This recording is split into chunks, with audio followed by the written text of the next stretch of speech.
Kenya, twende mbele. NCBA, go for it.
Good evening and welcome to the Legends Edition on KBC Channel 1. I am Fayyaz Qureshi.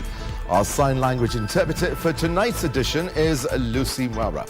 But first, a quick look at stories making headlines in tonight's bulletin.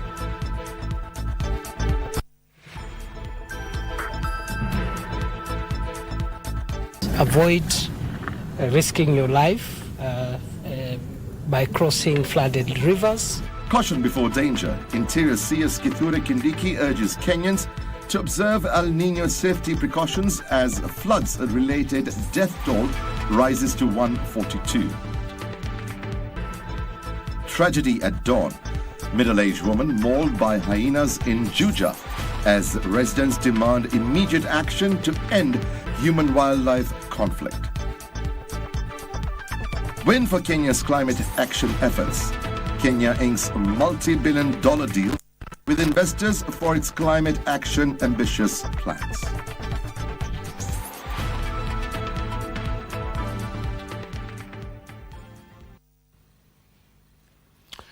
Welcome back. The government of Kenya and international investors have announced deals worth $4.48 billion for green developments in Kenya. The 7 separate deals seek to, among others, reinforce a commitment to develop a milestone green energy and fertilizer projects together, as well as energy supply chain initiatives. The investors will work together with the government of Kenya to educate and upskill the next generation of workers in a bid to empower local economies. It's a big day for Kenya at the COP28 in the United Arab Emirates as the government struck deals amounting to $4.48 billion for green developments in Kenya. The 7 separate deals were struck during the launch of Africa's Green Industrialization Initiative at the Dubai Expo City. President William Ruto highlighting Africa having about 60% of the world's renewable sources. Africa has the largest natural carbon sinks anywhere in the world. And much more importantly, Africa has the youngest population with the potential for the future to be the largest market. Ruto asked the world to see Africa as a continent of opportunities. He said plans are underway to set up a 600 million data center that will not only be 100% powered by green energy, but also be the continent's largest data center. This facility is a competitive facility, and on behalf of Africa, we intend to put our best foot forward so that we win this facility. It is a concessional facility, and we are willing to share with our other brothers in the continent. It is the opportunity to start to invest in a trajectory of economic growth that will give us sustainability, will give us prosperity, will give the young people of the continent jobs, and will drive growth and growth in incomes. Kenya intends to invest heavily in geothermal energy with a lead from the front toward a green industrialization future. These are assets that are available to us as a continent, and we want to bring these assets onto the table so that we can leverage on these assets for industrialization of our continent, to create jobs, to create opportunity, and to make sure that we even the scales on the development of our globe. Yusuf Far reporting for the Legends Edition. The government has called on Kenyans to comply with safety precautions issued by National Government Administration officers and humanitarian agencies to avert further loss of lives.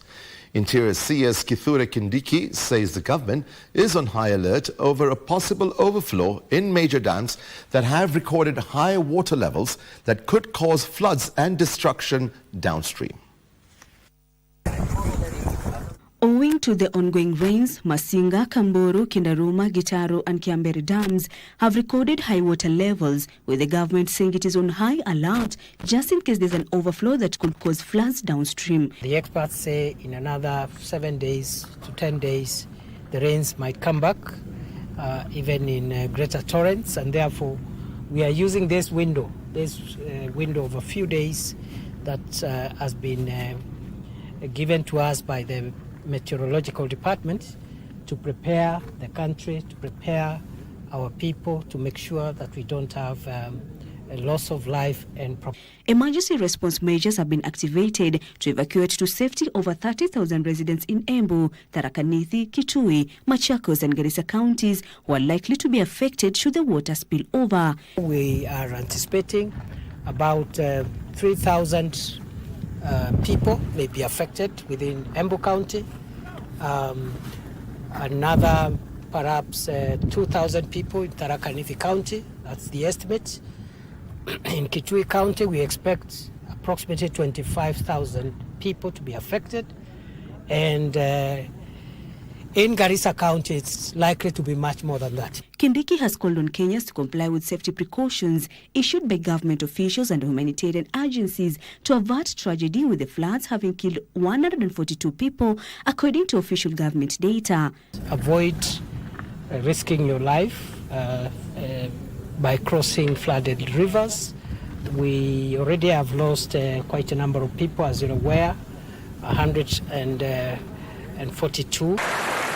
And as the rains continue to pound different parts of the country, motorists and security officers manning the Lamu-Garsen road were stranded Saturday after the highway was cut off at the Gamba section following heavy floods caused by the river Tana broke its banks. The floods submerged villages within the delta, including 2 police stations, a situation that has forced security officers to move to higher grounds. River Senator Danson Mungatana has appealed to the government to quickly repair the highway, as it's a major artery for trade and movement in the region.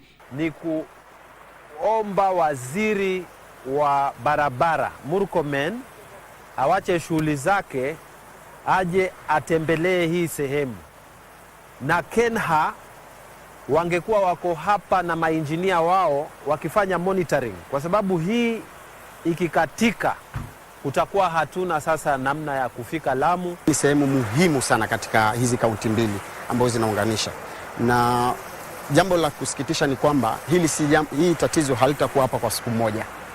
Uwezekano wa kukaa hivi unaweza kuwa hata pengine wiki. Kwa hiyo chakula cha kwenda Lamu sasa hivi itakuwa nightmare. Meanwhile, Garissa and Madogo town residents are calling on the Kenya National Highways Authority to hasten the repairs on a road section between the two towns, which was washed off by floods last week. The residents say that they have faced numerous challenges such as lack of fuel, groceries and increased prices of basic commodities owing to the transport paralysis. Sana kwa vile barabara inaundwa na serikali watufikishie, watufanyie diversion ya barabara ili watuonyeshe mwelekeo mahali tutapitia. Tulikuwa na shida kiasi ya kwenda kazini, lakini mnavyoona tunapotengenezewa barabara tunapata kupita. Kasi Chanamasha, Legends Edition. A section of residents of Nyasaba and Witethi villages in Juja, Kiambu County, is demanding an immediate solution to the runaway human-wildlife conflict in the area. Tension was high in the region on Saturday after the locals blocked police officers from collecting the body of a middle-aged woman who was mauled by a pack of hyenas. As Jacqueline Masharia reports, the incident is the latest in a series of attacks by wild animals, happening just days after a 9-year-old boy was attacked by a pack of hyenas. These were the scenes in Nyakaba, The residents barricaded the road leading to where the body was abandoned. The aggrieved residents denied police the opportunity to collect the body for preservation at Thika General Cargo Mortuary, saying the government has been doing little to protect them. The woman is said to have been walking from the Nyakaba area to some coffee plantation within Juja for work when she was attacked. Huyo mama aliamka kwa kawaida akienda kwa kazi yake kwa kahawa. Saa venye alikuwa anaenda kwa kahawa, huyo mama akakuliwa na fisi. Kuna kijana mmoja alikuwa mbele yake. Saa huyo alikuwa mbele yake akatoroka, akaacha huyo mama hapo. Saa huyo mama akachukuliwa tu na hiyo fishi. Inaonekana iko na nguvu kwa sababu hata ikifukuzwa inakuta hao watu wanaifukuza. So tunataka tuondolewe, tafadhali tuondolewe hizo fishi. Residents blamed the increased hyena attacks on abandoned quarries and bushy chunks of land that have remained undeveloped for years and called for the immediate barring of the quarries and clearing of the bushes to avert further attacks. Kwa sisi tunataka kuambia watu wa KWS siku ya leo ya kwamba ni wakati wao sasa wachukue wanyama, wapeleke wanyama kwenye wako na faida, kwa sababu hao wanyama wakiwa hapa kwetu hawana faida yoyote. Mpango iko ya watasamoniwa, the owners of these lands will be summoned by the county government of Kiambu ili waweze kuziba hizi mashimo zao za kware. Jacqueline Masharia for Legends Edition. The Conference of Parties entered day 3 today with calls for doubling of the climate adaptation finances and new policies to deal with climate change. Leaders attending the meeting have agreed to spend around $1 trillion every year in climate-friendly initiatives. Kenya has told the meeting that it's losing between 3 and 3% of its annual wealth to climate-related catastrophes. O'Brien Kamani has more details from the COP28 in Dubai, United Arab Emirates. It has been a day of deals and more promises at the COP28 here in Export City, Dubai, United Arab Emirates. Heads of states and government have just concluded giving their speeches, and what is going to remain now is for technical officials just to continue banning the midnight oil, just to craft a COP28 deal. Kenya has managed to ink a deal with a number of financiers whereby more than 450 billion shillings will be committed towards the production of green energy as well as sustainable agriculture. We are now in a situation where either there are floods or if there are no floods, there is drought. And we need to be to adapt to those situations because this is the reality we are going to be living with for a while. So much as we continue looking for financing out there, the resources that we have now, we want to make sure we use them optimally and in a way that we can do whatever we can as Kenya. And so this is what we are doing at the National Treasury, trying to make sure that we mainstream climate change matters. Another conversation that has taken place here is how to increase more funding towards adaptation fund in Africa, bearing in mind that Africa as a developing continent, it is bearing the brunt of climate change despite the fact that its contribution of green gas emissions is less than 5% of the total emissions the world over. We are telling Kenyans, let's continue showing leadership. We should not be a country that laments or that we are not responsible for emissions. No, we still need to do the much we can within our capacity, which is why for the big campaign on tree growing, for instance, we have all said that to deal with climate change and to mitigate climate change, let's plant at least 15 billion trees within the next 10 years. This is something that Kenyans can do, and we encourage that we all join the campaign to grow trees. And we also embrace climate-smart technologies. The civil societies have also voiced their concern, saying that development partners are not walking the talk when it comes to availing the necessary resources to help African countries adapt to the changing climate change, as well as put in place more resilient measures that will go towards helping the continent deal with vagaries of weather. We need to put pressure on them I have heard all the pledges. I have not heard anything about adaptation. Adaptation finance, that is the priority for Africa. Everyone now is talking about loss and damage. We have forgotten the real issues for Africa. Though loss and damage is very important, we have delivered that. We need really not to be diverted. Attention should not be diverted. We need them to deliver on their promises on adaptation and mitigation, of course, because they need big emission reduction and not transferring the burden of action to us through for solutions to Africa that we are going to pay you so that we can continue living our profligate lifestyles. No, we need to say no, and the climate finance money is not charity, it is their obligation. Well, we're keeping tabs of what is happening here at the COP28. We are here until the end of the conversation. Stay right here on KBC. My name is O'Brien Kimani. Right, it's time for a quick break and we'll be back in a short while. Stay with us.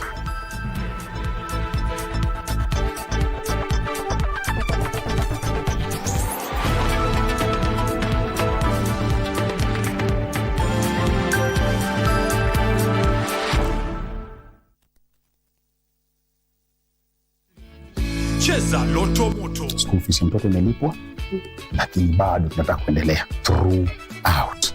Loto Moto imekuja kwa maisha yetu when I needed it the most. That is all I can say for now. I'm so grateful. May God bless you. Cheza Loto Moto. Shinda pesa moto moto.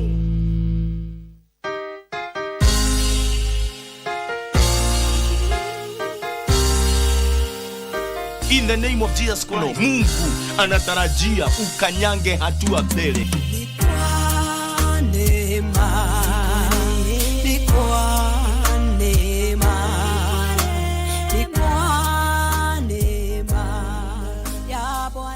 Wengine wametawaliwa na uchawi, wakati wao umefika. Wewe umenitazama siku ya leo. Neema na kibali cha Bwana kikawe juu ya maisha yako.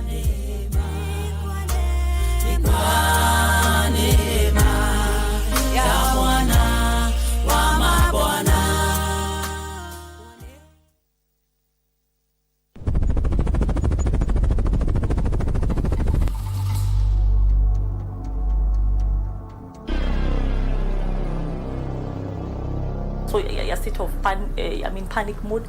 I'm in confusion. I am shocked. How can he be missing? Surely, how can a grown-up be missing? How can really be missing? Of all the people, how can really be missing?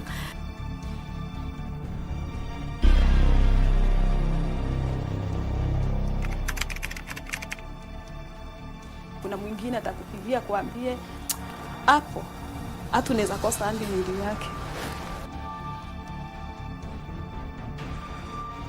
When finally the search returns in negative news. Friday morning, and they informed me that Willie's body was found. Na kupoteza mtu through kuuliwa inakuanga chungu sana. The feeling your colleague may have died in your place. For Willie, it was the most crushing thing, knowing that he was not even the target, that I'm the one who was doing the case. Instead of me being the one to be targeted, he ended up being there because he was accompanying our client. And after 6 years, the first accused is sentenced to death in each of the 3 counts. the Mavoko triple murder on KBC Crime and Justice.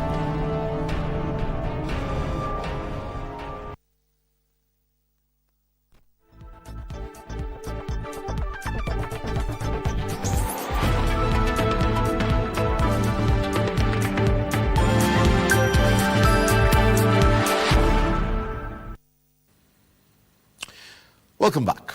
The government has identified a Spanish investor to revamp transmission operations at the Kenya Broadcasting Corporation. Information, Communication and Digital Economy Cabinet Secretary Eliud Owalo says his leadership has resolved the managerial stalemate with plans underway to recruit a managing director soon. While addressing media editors in Mombasa, Owalo noted that the government will be restructuring business models for the two state communication agencies to ensure that they generate enough revenue to sustain themselves independently from the exchequer. While addressing Kenya editors in Mombasa, Information, Communication and Digital Economy Cabinet Secretary Eliud Owalo defended the government's intent in revamping the state broadcaster KBC and the Postal Corporation of Kenya. Owalo says KBC will soon have a substantive managing director. We are at the tail end of that process. I believe now the board would do the shortlisting and then do the interviews and then forward to me 3 names by way of recommendation as is required by law, and then we pick it up from there. Spanish investors have been identified to streamline transmission operations shortly as part of government's revamp plans. Subsequent to approval by cabinet, we will go ahead and embark on the process of operationalizing that cabinet memo by way of getting the Spanish company. They had actually been there before they did phase 1. APD phase 1, they are going to do the APD phase 2 to upgrade the entire infrastructure of KBC. Owalo has directed an audit for the two corporations' assets as the government moves to issue proper documentation. Owalo said the leasing of KBC assets must be done at current rates. None of those properties leases is going to be renewed at the current rates, but if we are to renew them, it has to be at the prevailing market rates. Nobody is going to acquire public property in contravention to the law under my watch. The managers were also challenged to inject innovative business models that will make the corporation less reliant on the exchequer. The challenges facing KBC and Posta are short term. Under my watch, we are going to sort them out, but long term, we must enable these organizations to survive on their own in the face of competition in the operational environment. We should be able to come up with feasible, sustainable operations to survive in the operational environment away from the exchequer. We must have divergent revenue streams. Juni Karisa from Mombasa County. 3 suspects are in custody as police pursue 2 others who evaded a dragnet in Migori County in which a 255-kilogram consignment of bhang was seized. Meanwhile, police in Thika, Kiambu County are holding a prominent businessman who was arrested after he was found in possession of stolen goods belonging to KPLC and the Kenya Railways Corporation. Migori County Police Commander Francis Nguli says the officers, acting on the information provided by the public, set up an ambush resulting in the capture of 1 woman and 2 men at Nyangite area of Kuria West Sub-County, Migori County. Liweza kunasa washukiwa 3 ambaye tunaamini wanatoka katika kaunti yetu jirani na ni wale ambao wamekuwa wakihusika na hii jambo miandarati kwa muda na wanajulikana. The individuals were part of a group of 5 transporting 255 kilograms of bhang with an estimated street value of 2 million shillings using motorcycles. Nguli says police are pursuing the remaining 2 suspects who managed to evade the operation. Walikuwa 5 kwa jumla, so 2 waliweza kutoroka, lakini bado tunawasaka tuone kwamba tumewapata. The bhang is currently secured at the Migori police station and will be presented as evidence in court. Meanwhile, a prominent businessman of Asian origin is being held by police in Thika, Kiambu County after he was found in possession of rolls of steel wire cables and other electricity installation equipment, as well as railway metal bars worth millions of shillings, among other items. Thika Police Sub-County Commander Lawrence Mushangi says they have intensified the crackdown on a syndicate he claims is responsible for the vandalism targeting equipment and material used for electricity connection and railways construction in the area. Officers wote wako tayari kutoa security na kuhakikishia wananchi wa area hii na wenye watakuja kutembea area hii kuwa security imekuwa guaranteed na tuko tayari 24/7 kupambana na uhalifu wa aina yoyote. Elsewhere, a private surveyor is nursing injury on his head after he was shot with an arrow following a disagreement over land subdivision in Isoya Narok West constituency. Sasa tulipofika huko tukawaonyesha the way we intended to kugawa hiyo shamba into 5 equal portions. Wote wakakubaliana isipokuwa one of the sons. One of the sons akaanza kulete kuja akasema kuna shamba inakosa mita 2. The suspect has since disappeared and is being sought after by police in Narok, while the injured surveyor has been referred to a Nairobi hospital for further treatment. Tilio Marco for Legends Edition. Azimio la Umoja One Kenya coalition, Raila Odinga, has backed the Ugandan-based Sarai Group to be allowed time to revive Mumia Sugar Company and kickstart its operations. Raila, who spoke in Matungu, Kakamega during the burial ceremony of Kakamega-nominated MCA Godliver Omondi, warned that continued political jostling over who should run operations at the once a giant sugar milling company will stall revival plans and spell doom for farmers. Opposition Chief Raila Odinga was in Kakamega for the second day running, this time attending the burial ceremony of ODM's nominated MCA at the Kakamega County Assembly Godliver Omondi. Raila waded into the controversy that continues to dog the struggling Mumia's sugar milling factory, throwing his weight behind the current investor Sarai Group, owned by Singrai. Alikuwa napigwa pale na wengine, sio alikuwa napigwa na wengine, lakini ameleta investment. Nataka niambie Rashid hapa, investment ambayo mtu ameweka hapo, unaona yale matinga yale hata yale machines ambayo ameweka hapo ni mabilioni ya pesa. Ukisema huyu jamaa atoke hapo, nitarudi tena kwa mahakama tena. The Azimio leader says Rai should be allowed time to revive the factory, condemning the attempts to oust the investor through the courts. Tunataka Mumias ifanye kazi. Na hii Sarbi Rai ambayo iko hapa wana viwanda kule Uganda. Na kule wako na viwanda ambayo inafanya kazi vizuri sana. Sababu wakaja hapa. Sasa mimi sitaki tena hii mambo ya Mumias iende kizidi tu kila sukuma.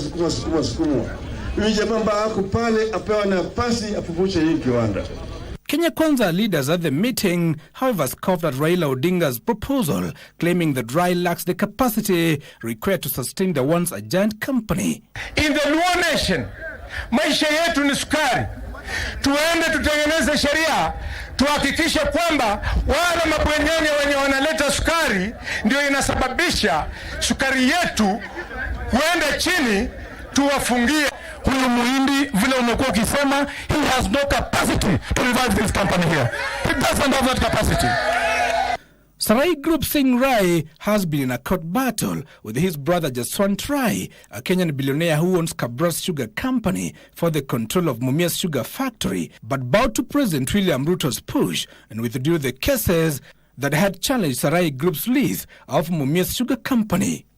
The prospects of farmers smiling all the way to the bank arrive after the factory opened its door on Friday to receive cane from farmers as it kickstarts operations. Giverson Minor, Legends Edition. A section of tuk-tuk operators in Mombasa has raised concerns over the alleged involvement of non-tuk-tuk drivers in their electoral process. This and more in the County News Roundup. According to the drivers, the inclusion of non-drivers in the decision-making process will lead to the election of leaders who might not fully address the challenges they are facing. Hii tunataka viongozi ambao watakaochaguliwa wanaangalia dereva, wanaangalia mwenye gari na wanaona faida ya huyo mtu ambaye anayefanya kazi barabarani. Meanwhile, a partnership between public and private healthcare facilities will see Kitutu Chache South residents benefit from free medical health services. We have a problem with blood pressure in the region or hypertension, we have issues with blood sugar or diabetes. So our people are being screened here so that we are able to know their status in matters to do with their blood sugar. And as the country marked World AIDS Day yesterday in Meru Kinoru Stadium, a group of activists in Meru today, led by Ripples International, held a roadshow to sensitize people on gender-based violence within Meru and the county in general. We want to call upon the young people, because they are mostly affected, to stand in the gap. Adults, we might have failed you, but we call upon the youths to be the voice of reason at such a time, to talk about it, because elsewhere, Turkana County has renewed efforts to end HIV transmission among adolescents and young people. The need for us to go to the communities tuweze kufanya mambo ya behavior change, tuongelesha watu wetu kwenda kwa mashule. Hiyo ndio changamoto la kwanza. In Makueni County, Kenya National Music and Cultural Competition bringing together communities from different cultural diversities are underway at the Water Technical Training Institute. This provides a platform and an opportunity for us to be able to say we are one. Culture brings us together. Subsection 5. In Nakuru County, Tourism and Wildlife Dr. Alfred Mutua has reiterated his commitment to turning around the fortunes of the industry to create much-needed job opportunities for thousands of graduates. And I can promise you that within the next 1 to 2 years, in Taisukuma, there will be more work than the people we have to work in this sector. That is what I want to do. So that nobody should get a diploma or a degree or certificate na akai nyumbani kwa sababu hii sector haina kazi. Hiyo mimi niachie. Still in Nakuru County, conservationists have raised concerns over the destruction of 27 acres of Kirengero forest by locals who are clearing the indigenous forest for farming. Ilani kwa wale ambao wameweza kukaribia ama kuencroach misitu na maeneo yote yale ambayo ni ya umma, tunaomba waweze kusonga kwa hiari yao kabla ya serikali kuja. Finally, the drop in mother-to-child HIV transmission in Mandera County has been attributed to the enhanced healthcare services provided in the region. Strategic plan to ensure that no mother or no child of HIV positive mother should become positive by 2020. Health experts say voluntary testing and training of best practices will go a long way in positioning the region strongly against the spread of the disease.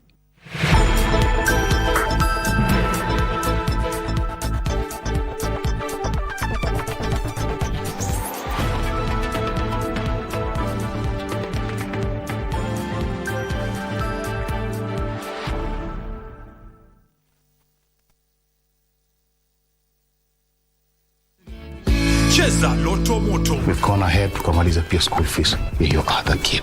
Thank you God. Asante sana Loto Moto. Cheza Loto Moto. Shinda pesa moto moto. Mtoto ako important kwako kabisa. Akibebe mimi si naomba tunisikie please. Sasa anairejelea trees night dress. Hiyo ni kumaanisha nini? Huyo kijana sijui uvuta nini. Naitwa Alex. Wewe ndio umeacha huyo mtoto wangu hospitali akiumia. Acha kuwestu dem bana. Relax bro. Mimi nataka kujua kwa nini ukumake effort ya kuja kuniona hospitali. Isitoshe amekon bwanangu. What? Dad anadhani leta conman kwa hii nyumba. Mimi conman? That really hurts. Use your power. Wana jana ta chakula? Hata ametoka. Are you ready for the drama? Sijaona kitu yote odd. Let's give it time. Mbona jana share room? Mimi siwezi osha mwanamke mzima room. Ukifanya?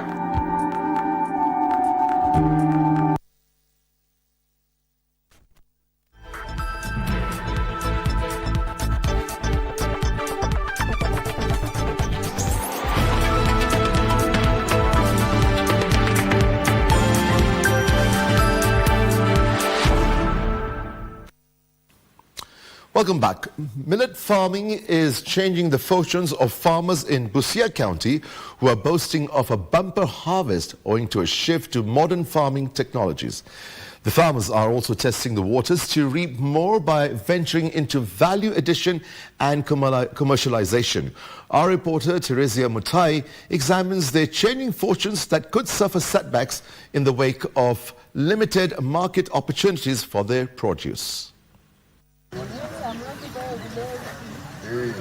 Welcome to Busia County in Western Kenya. The vast lands are dotted with lush green as residents majorly invest in sugarcane farming. However, this narrative is slowly changing as some locals begin to shift towards millet farming. We begin our visit in one of the homesteads where millet farming is thriving. Here we meet Evelyn Nakungu, a mother of 5. She is preparing an array of dishes made from millet. I join her in the kitchen where the aroma of the gum-like mixture of water and millet referred to as ugali fills the air. Shortly after, she shifts to making dal to cook a form of fried bread that originated from the coastal region referred to as mandazis. Nafanya aggregation na mimi pia ni mkulima. Nilikuja nikatrainiwa kufanya value addition. We have undergone a lot of trainings on Wimbi.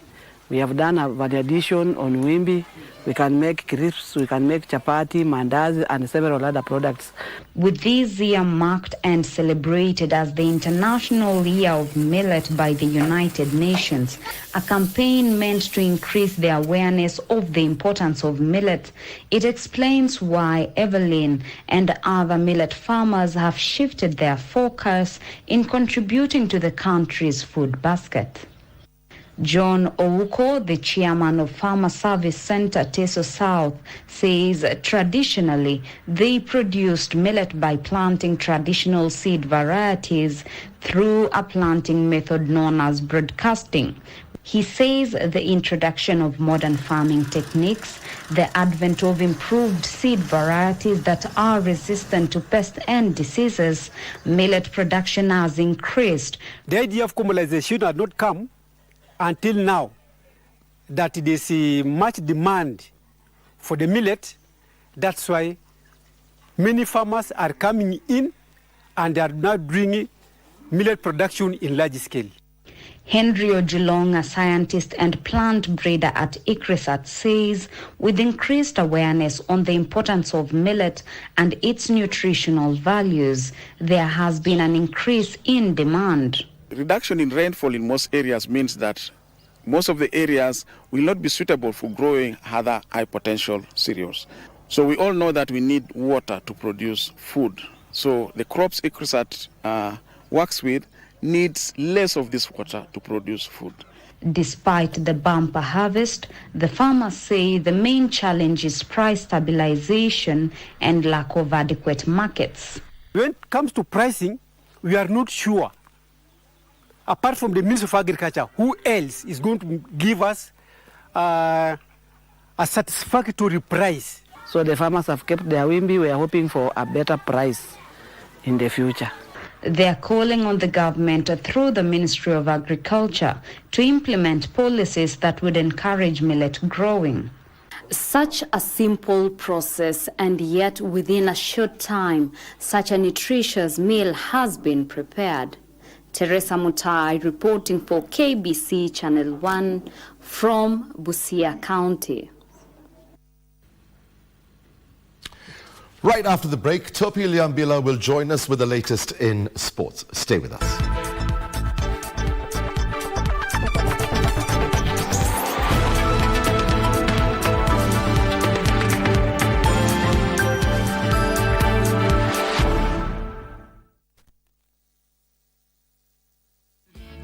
Cheza Loto Moto. School fees mtoto imelipwa, lakini bado tunataka kuendelea throughout. Lotomoto imekuja kwa maisha yetu when I needed it the most. That is all I can say for now. I'm so grateful. May God bless you. Cheza Lotomoto. Shinda pesa moto moto. From the dawn of independence to the present day, Kenya has journeyed with strength and determination. We celebrate Kenya at 60.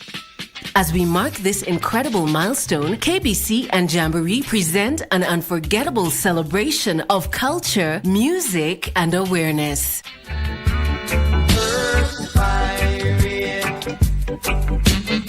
Immerse yourself in a musical journey featuring global sensations like the Mighty Itolls and Everton Blender, all the way from Kingston, Jamaica, alongside our incredible homegrown artists.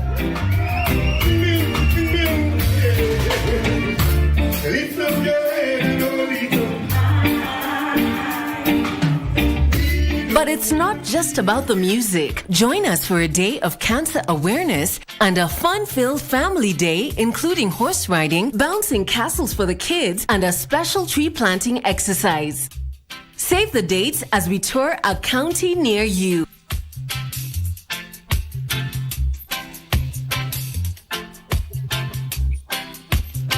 Ticket information is available on our social media handles at Jamboree Festival KE. Join the celebration, feel the rhythm, and make memories that will last a lifetime. Happy birthday, Kenya. The stage is set for a showcase of young talents as Kenya hosts the Sekafa Under-18 Championship from the 25th of November to 8th of December in Kisumu and Kakamega. Kenya, Sudan, Rwanda, Somalia, Zanzibar, South Sudan and Uganda are battling for the title in the 2-week tournament. The group phase matches are scheduled 25th of November to 1st of December. Then the semi-finals will be played on 5th of December and the final on 8th of December, all in Kisumu. Catch the matches live on KBC Channel 1, your true sports partner.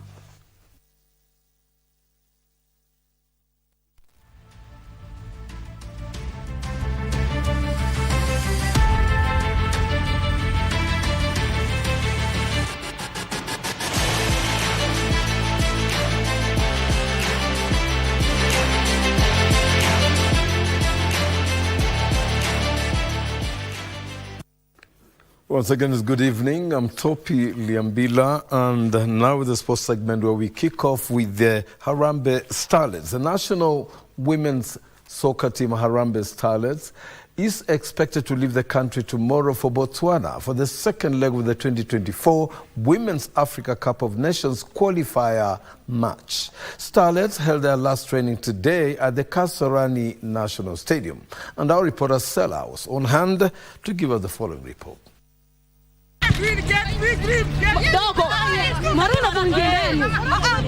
Head coach Beldino Demba is confident her charges will register outstanding results when they face Botswana in the second leg of the Women's African Cup of Nations qualifiers match. Si mechi rahisi, lakini si mechi ngumu. It is very much doable. The girls are ready. Tunatoa kwa akili yao the away aspect. Of course, it's there. We are going to play away from home. But we are reminding them every time that kwa pitch, it's them versus the players they're playing with. The national team held their last training to ensure the players jail before they travel to Botswana.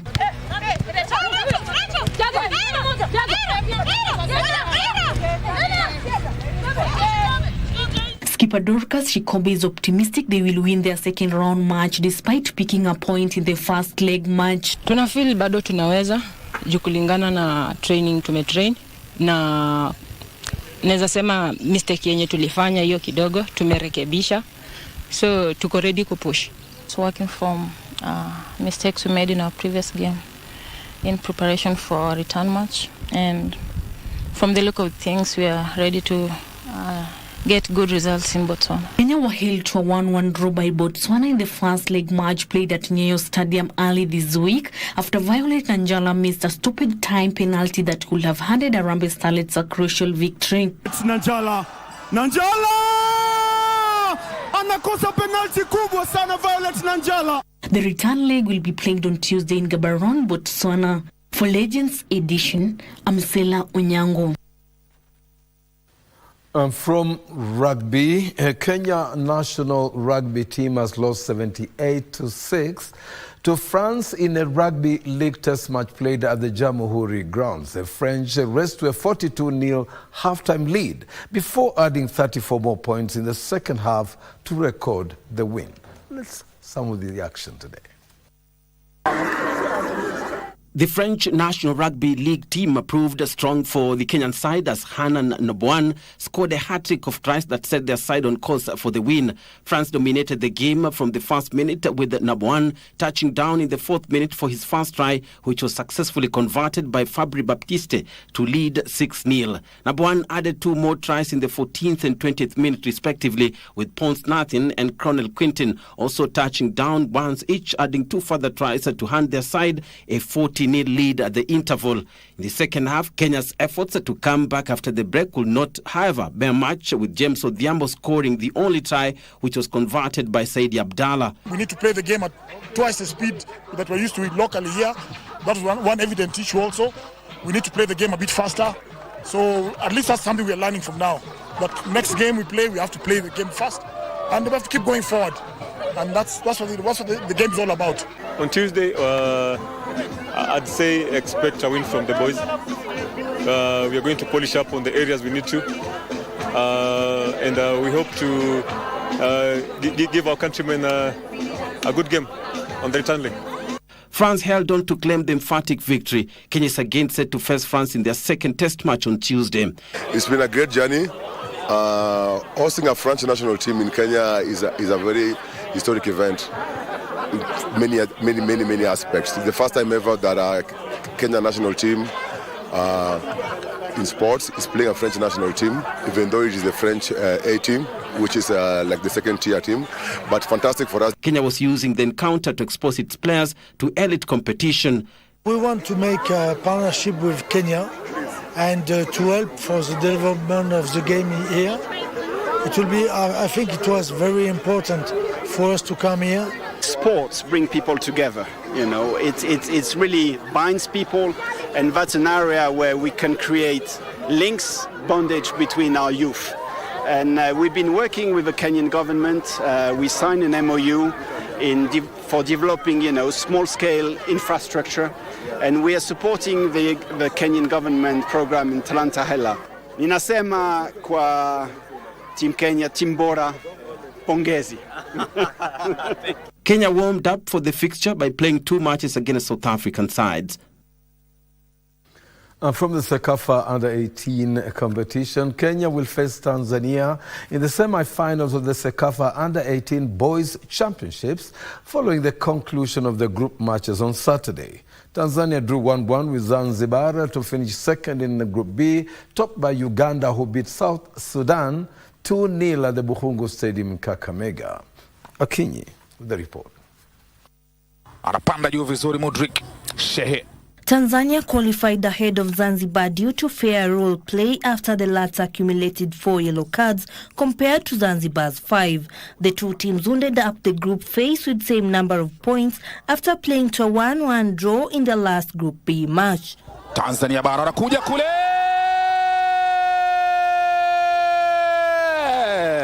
Tanzania will now face host Kenya in the semi-finals slated for Tuesday next week. In another Group B results, Uganda beat South Sudan 2-0 to finish top of the pile and secure their semi-final spot where they will meet Rwanda. Arkam Zubair wanapiga Zanzibar, hatari kule. All the semi-final matches will be held at Mambo Leo Stadium in Kisumu. The final is set for December 8th at the same venue. Faith Akinyi for Legends Edition. Rufaa wa Tanzania bara, lakini Dickens Mimisa anasema cheza mpira, na wakati huo Dickens Mimisa anakipuliza kipenga cha kwake, anasema kwamba ngome inatamatika. And still on football, the 2023 Talanta Hela Under-19 Inter-County Football Tournament Grand National Finals get underway tomorrow at the Nyayo National Stadium. Vihiga County will face Homa Bay County in the opening match, while Kakamega Ladies will face Busia Ladies in the second match. The opening ceremony and the matches will be televised live on KBC Channel 1 and Y254. Sela was with this report. The 2023 Talanta Hill Under-19 Inter-County Football Tournament Grand National Finals will kick off tomorrow at the Nyayo National Stadium. The tournament brings together 19 teams from different counties.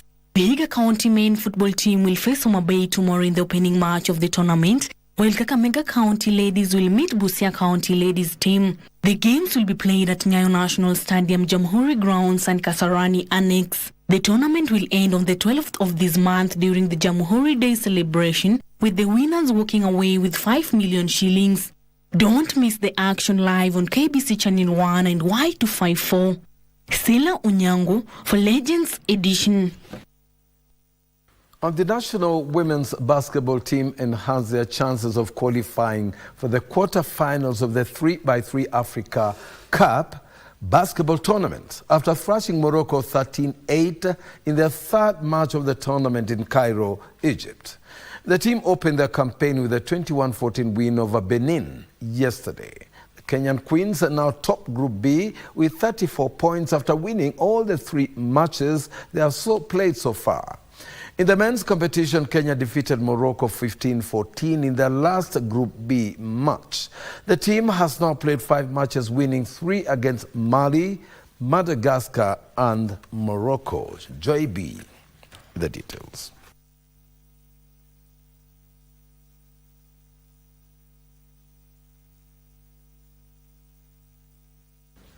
On the Eastern Central Africa Handball Club Championships will kick off tomorrow at the Nyayo National Stadium.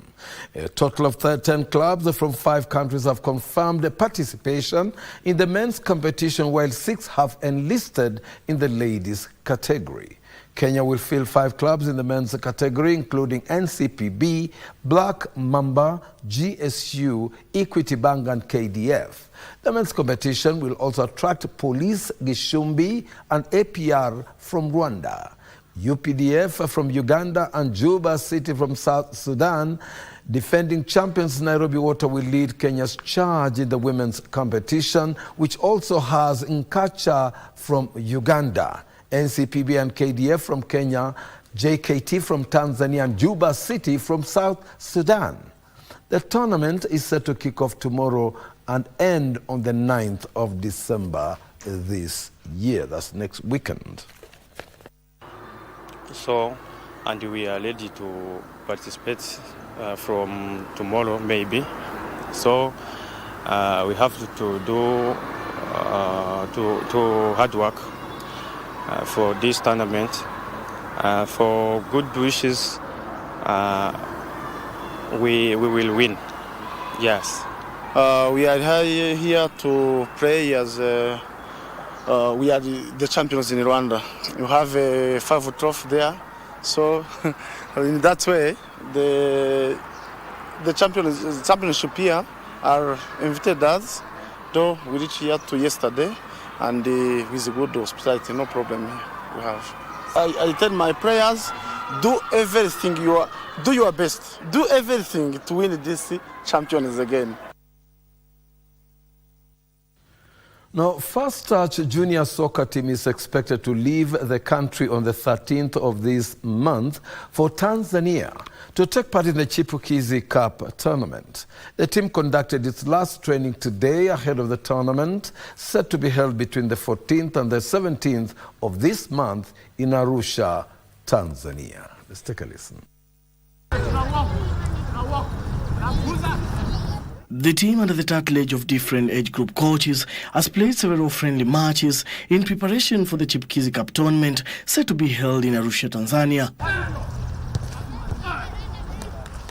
The team aims to reclaim the title, which they last won back-to-back in 2015 and 2016 respectively. Team yetu wana prepare sana for that Chipukizi Cup yenye inakuja. Na niko sure wako ready. given that teams zingine zina prepare, so lazima kila team prepare. Tulikuwa tumeka ma friendlies na hizi ma friendlies kuna venye zina nature ma player, zina bring zile ma teams ziko na support na zile hazina pamoja, whereby unapata wale watoto nyoko kwa slums wanapata opportunity kwa hizi ma teams zenye ziko na support kidogo. The team is expected to leave the country on the 13th of this month to participate in the competition, which will be held between the 14th to the 17th of December in Arusha, Tanzania.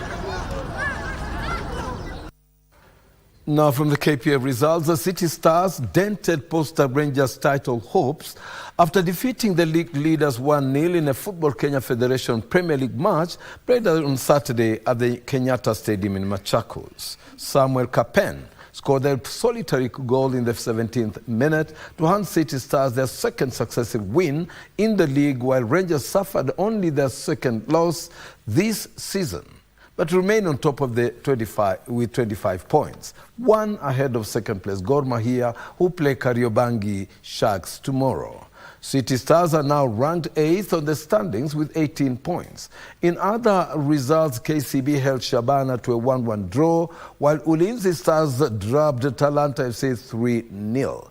The league matches continues on Sunday. Bandari will be at home against Muhoroni Youth, while Kakamega Homeboys will face Bidgo United. Police will play Muranga Seal as Nzoia welcome Sofapaka at the Sudi Namachanja Stadium.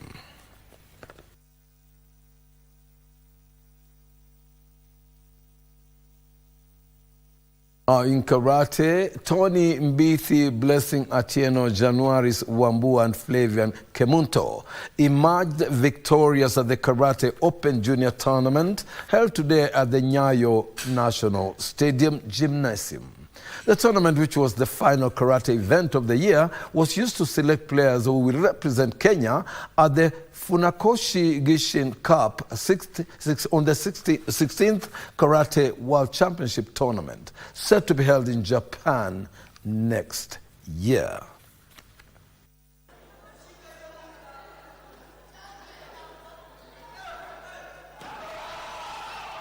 We have this tournament today for closing the year and also as a preparation or selection of our team, which we are preparing to take to Japan next year in October. Yes. From motor rallying, rallying is one of the mainstream sports in Kenya, and it was first held in the country in 1953 as a celebration of the coronation of Queen Elizabeth II. The famous Safari Rally is now one of the legs in the World Rally Championships, having been reintroduced to the World Rally calendar in 2021. Ian Duncan is one of the Kenyan rally drivers who have achieved a lot in the sport. Our reporter Daniel Mwendwa talked to Ian Duncan and compiled the following report for us. 94 cars will start in the East African Safari. Ian Duncan is one of the Kenyan most successful rally drivers and has contributed to the growth of the sport in Kenya. KBC Channel 1 had an opportunity to have a one-on-one talk with the driver, who is optimistic to register a stellar performance in the forthcoming East African Safari Classic. Duncan tells us how he began his journey as a rally driver.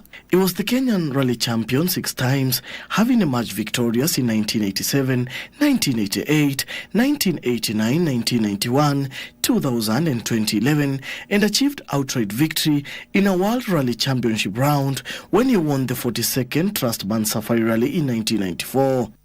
We've had many fun rallies. We won the Classic a couple of times. We do run a charge, do some bike events. It's all fun.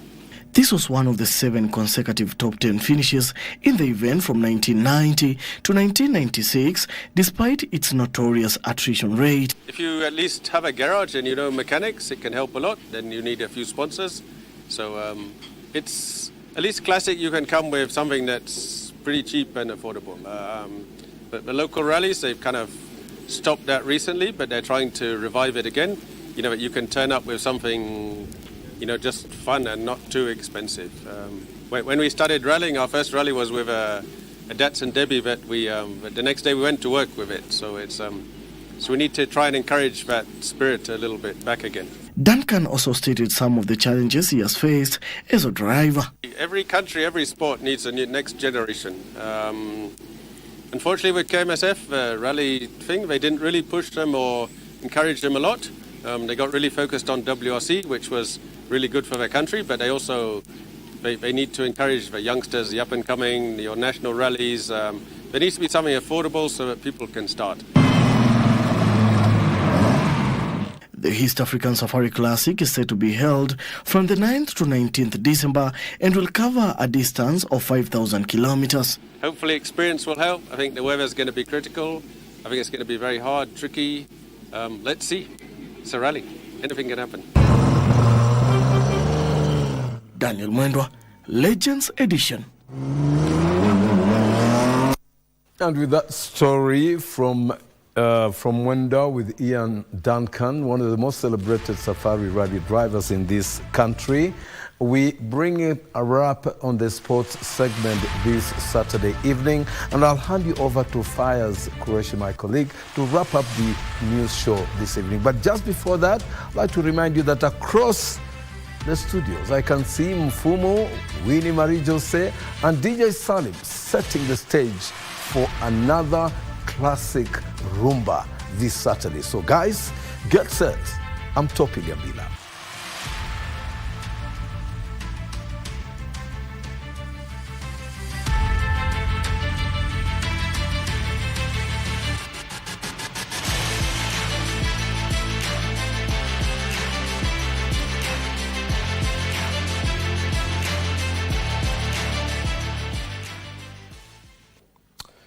Thank you very much, Topi Liambila, for the latest sporting events of the day.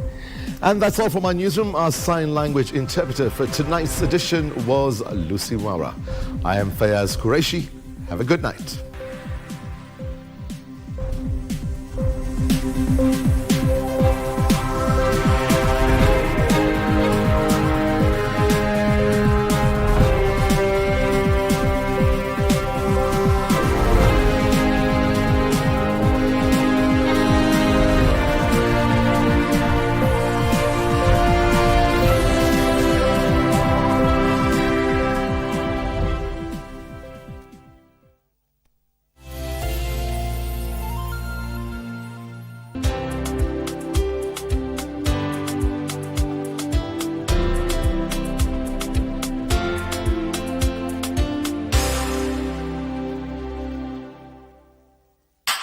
Good evening, viewers. The moment you've all